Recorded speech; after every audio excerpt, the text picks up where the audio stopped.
નમસ્કાર વિદ્યાર્થી મિત્રો, આજના લેક્ચરની અંદર આપણે ધોરણ 10 સંભાવના ચેપ્ટરના સ્વાધ્યાય 14.1ના દાખલા નંબર 13થી શરૂઆત કરવાના છીએ।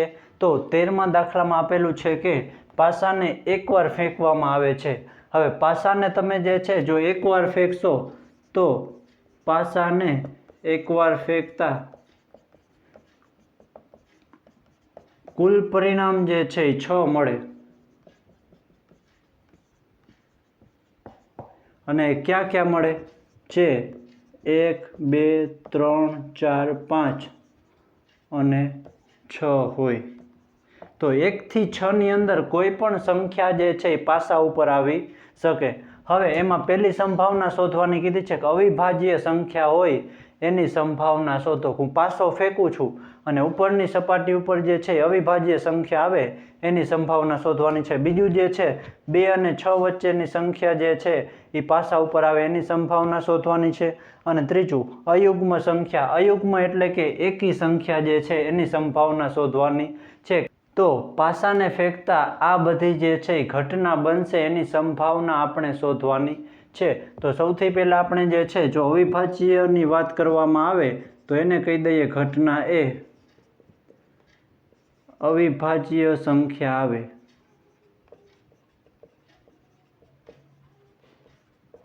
તો એના સાનુકૂળ પરિણામ જે છે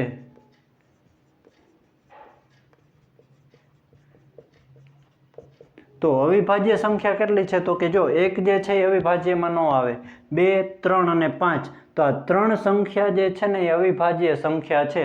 તો સાનુકૂળ પરિણામ થશે 3 કે એવી ત્રણ સંખ્યાઓ છે જે અવિભાજ્ય હોય। તો તેથી P ઓફ A બરાબર એના સાનુકૂળ પરિણામ અને છેદમાં થશે કુલ પરિણામ। તો એના સાનુકૂળ પરિણામ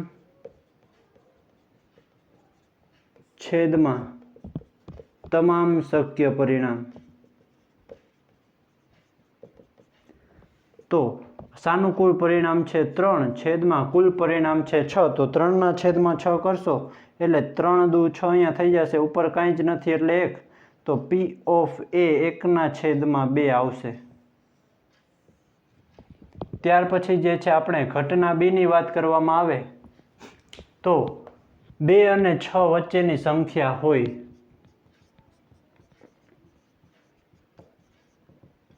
તો 2 અને 6 વચ્ચેની સંખ્યા હોય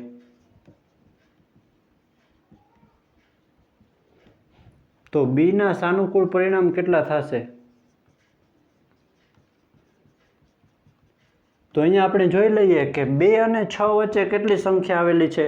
તો 1 2 અને 3 સંખ્યા આવેલી છે જે 2 અને 6 ની વચ્ચે હોય। તો આમાંથી કોઈ પણ આવે તો ચાલે।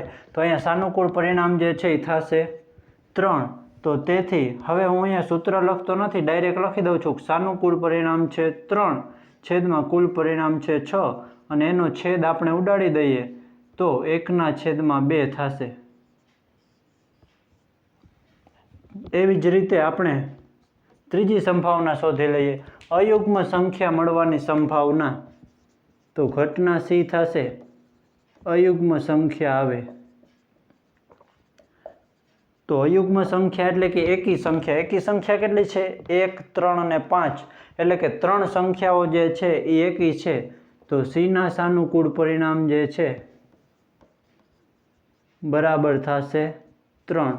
અહીંયા પણ હું સૂત્ર લખતો નથી, તમારે એક્ઝામની અંદર જ્યારે પૂછે ત્યારે સૂત્ર લખી પછી જ કિંમત મૂકવાની છે। જે સૂત્ર અહીંયા મેં પહેલી ઘટનાની અંદર લખેલું છે એ જ આપણે બંનેમાં લખવાનું થશે। તો અહીંયા પણ આવશે 3ના છેદમાં 6 તો 3 દુ 6 થઈ જશે એટલે 1ના છેદમાં 2 આવે।